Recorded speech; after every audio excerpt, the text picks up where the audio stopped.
Happy Rama's birthday. I want to start off by saying thank you so much to ABS for hosting this event and for all the work that you do to keep the organization going. It is not an easy thing. And so I am very thankful that you all are participating and contributing and keeping ABS alive and also helping to keep our lineage alive. Dolmajit was kind enough to allow me to make this video since I couldn't be there today with you in person, and she sent me a few questions, so I'm going to try and answer those as quickly as I can without rambling too much. I know I do that sometimes. The first one is about our living lineage, and yeah, we are so fortunate to have come into contact with Rama and the pure light of enlightenment in this world. It is an exceedingly rare opportunity. And I think many of us who have been exposed to that degree of light, we forget. We get a little spoiled. We don't remember what it was really like to not have access to this pure network of light. And to me, that's what our living lineage is. It's a network of light. It's as if we were literally plugged into the source directly. And of course, we all are. Every single being on this planet is source. They are intimately connected. But to have somebody show up in person and reveal the magic, reveal the light, do this wonderful transmission of light, that doesn't happen a whole lot, but it did to us, and that is a remarkable treasure. And whether you sat with Rama when he was in the body, or you connected with him through one of his recordings, or if you sat with somebody who sat with him, you're connected to that network of light. Once your heart opened to that, it's there forever. No matter what you do, no matter what happens, it's always there for you to tap into, for you to use. So that's both a great treasure, and it's also a great responsibility. We are in this world of rapid change, rapid destabilization. And what that means is, as these long-held structures crumble, then that means something is going to rise in its place. And we as practitioners have this tremendous opportunity to bring light into whatever it is that comes next. And we do that quite simply by just doing our practice. It really is that simple. Do your meditation, practice your mindfulness, practice contemplation. Look at where we are getting stuck in our own petty wants and desires and hang-ups, and see, is this aligned with light? Is this of service to this world that I want to see created? What do I want to see created? So we have this this treasury of light, and then that also means we have this responsibility for actually implementing it in our own lives. And when we do that honestly, then it just automatically radiates out into the world, and it brightens everything. And it's going to be different for every single person. Some people will be called to go and be activists. Some people will be called to just teach meditation. Other people will be called to just meditate and live a very simple, quiet life. And only you know what is appropriate for you. Looking back on the pathway that I traveled, as many of you probably already know, I'm Turiya Dhara, and I started off once Rama passed away, that was my kick in the butt to start teaching. So we opened Dharma Center, which then became Dharma Center of Trikaya Buddhism. And I've been doing this for 28 years, going down every single week and teaching meditation. And there's rarely a week that I miss. Sometimes I do, because my body doesn't always cooperate. And I know there's a lot of things that I wish I had been able to do better, but I keep learning. I am not, probably not the best leader. I have never seen myself as a leader, but circumstance and life has put me in this position as abbot of this Trikaya Buddhism, this Dharma Center of Trikaya Buddhism. And so I am doing the best I can to bring my practice into everything that I do, and that includes Dharma Center. So what has gone well is when I trust my practice.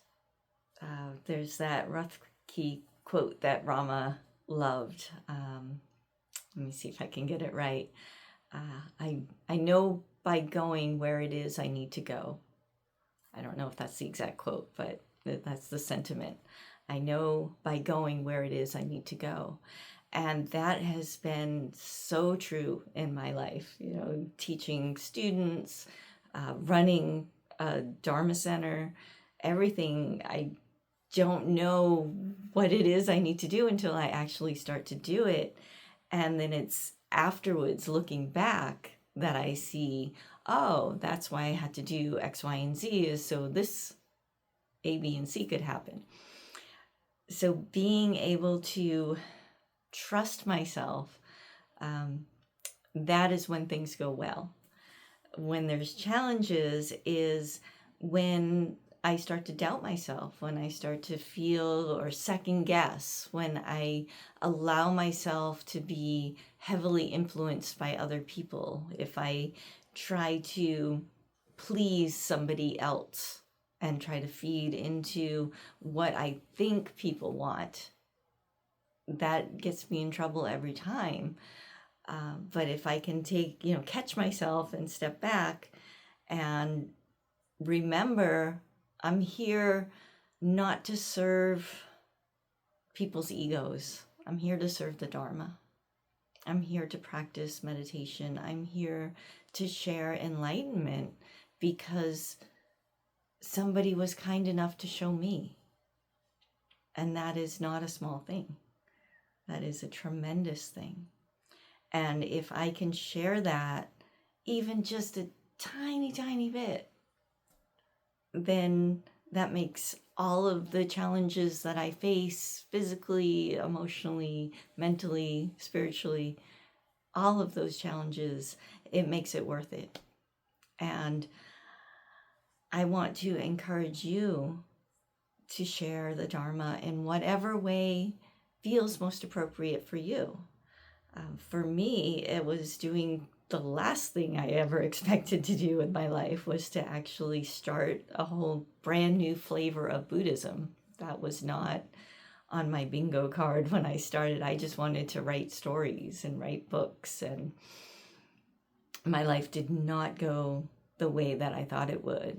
I wound up collapsing and then struggling, but through it all, what has kept me going is my practice, is just meditating, practicing mindfulness, practicing contemplation, and then sharing that practice with others. Because when you share your practice with somebody else, honestly, with your full being and complete authenticity, it really highlights all the weak spots in you. It shows the places where you still need to work. And for me, that a big one has been just, basic organizational principles. My home is not in the pristine condition that I would like it. Even Dharma Center is not in the pristine condition that I would like it.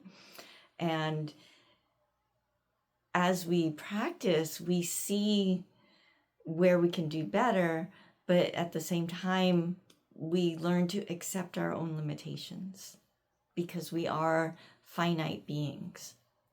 We are limited, even though inwardly we have infinite access to light.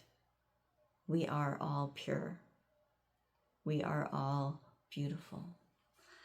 And I know I have, and I think others have also, have gotten stuck in a sense of perfectionism where we don't want to share ourselves, our light, our creations, because they're not perfect. But perfection is just a state of mind, and anything that we create that we think is perfect, guess what? Once you call it perfect, then you shift and you change and you go back and look at it and, oh, it's not perfect anymore.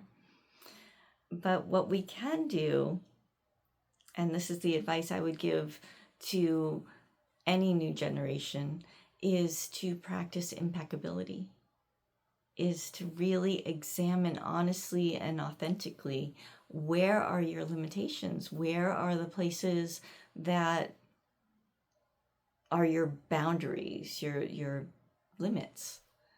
And then challenge yourself to go just one tiny millimeter forward. That might mean retreating often and then going up against that boundary again. And we do this completely consciously. We do this willingly, knowing that we're probably going to fall on our face. But then we get up again. You know, there's that old proverb, fall down 7 times, get up 8. And in this way, we just keep going. We keep moving forward. So that's what I've done with the practice. That's how I see it. And if you're interested in Trikaya Buddhism, if you haven't heard of that before, you can look at our website, trikayabuddhism.org. For an outline of just what that is in and of itself, or you can visit Dharma Center in person or online and sit with us and see if that's a pathway that you want to explore more, or if you're just looking for somebody to meditate with. We have a lot of meditations, just as ABS does, just as RMS does. So we have these wonderful networks that we can connect with one another. And when we do that, this line of light that exists within all of us through our connection with Rama gets stronger. And that makes it easier for us to do our practice, and it brightens this world in a very profound way. So I want to, again, thank ABS for continuing to do what they do. And I want to thank each and every one of you for doing your practice. That is the most beautiful thing that you can do. So again, thank you, and happy Rama's birthday.